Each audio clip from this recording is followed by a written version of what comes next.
بخوبی احساس و ادراک ہے کہ ان علماء کی وجود کے ساتھ ہمارا وجود وابستہ ہے.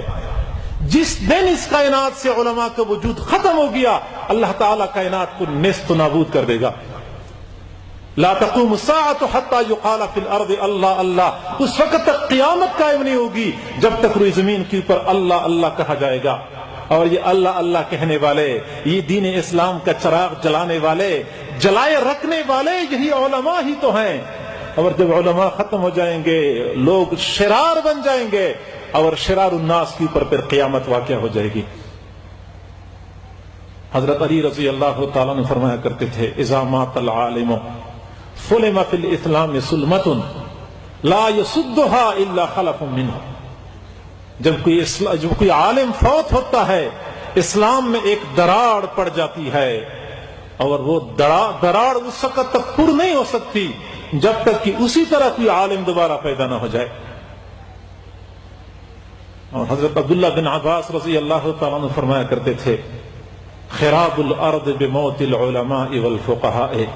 زمین کے اندر فساد برپا ہو جاتا ہے جب علماء اور فقہاء فوت ہو جاتے ہیں. علامہ ابن سیرین رحمہ اللہ کے پاس ایک آدمی حاضر ہوا اور اس کے حضرت میں نے خواب دیکھا آسمان سے ایک پرندہ آتا ہے اور یاسمین کی پھول لگی ہوئے ہیں. پرندہ آتا ہے اور یاسمین کی پھولوں کو ایک ایک کر کے چننا اور چگنا شروع کر دیتا ہے. انہوں نے فرمایا انا للہ و انا الیہ راجعون. لگتا یہ ہے کہ اس سال علماء زیادہ فوت ہوں گے. اور واقعی پھر اسی سال علماء کثرت سے فوت ہوئے. اب دیکھیں خواب میں یاسمین کا پھول دیکھنا یہ اس کی تعبیر علماء سے کی جاتی ہے. یہ علماء کو اللہ تعالیٰ نے مقام اور مرتبہ عطا فرمایا ہے. میرے حضرت میری پیر مرشد حضرت مولانا حافظ الفقار احمد صاحب نقشبندی مجددی دامت برکاتہم العالیہ فرماتے ہیں کہ جس دن علماء کی کشتی ڈوبے گی اس دن دنیا کا جہاز نہیں بچ سکے گا. جس دن علماء کی کشتی ڈوبے گی اس دن دنیا کا جہاز نہیں بچ سکے گا. آج دنیا والے علماء کو مٹانے پہ تلے ہوئے ہیں، مدارس کو ختم کرنے پہ تلے ہوئے ہیں، طلباء کو ختم کرنے پہ تلے ہوئے ہیں. یاد رکھو دنیا والو جس دن یہ خاک نشین نہیں ہوں گے اس دن تم بھی اپنا وجود برقرار نہیں رکھ سکو گے. کائنات قائم ہی ان علماء کی خاطر ہے، ان طلباء کی خاطر ہے. میں مبالغہ آرائی والی باتیں نہیں کرتا، میں الحمدللہ یقین کے ساتھ یہ بات کر سکتا ہوں.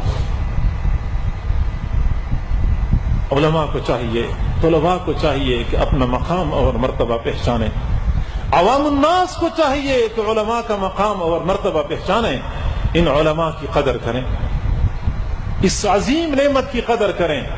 علماء طلباء اپنی اس نعمت کی ناقدری نہ کریں، اپنا مرتبہ پہچاننا چاہیے. لنحس في أعماقنا الإيمان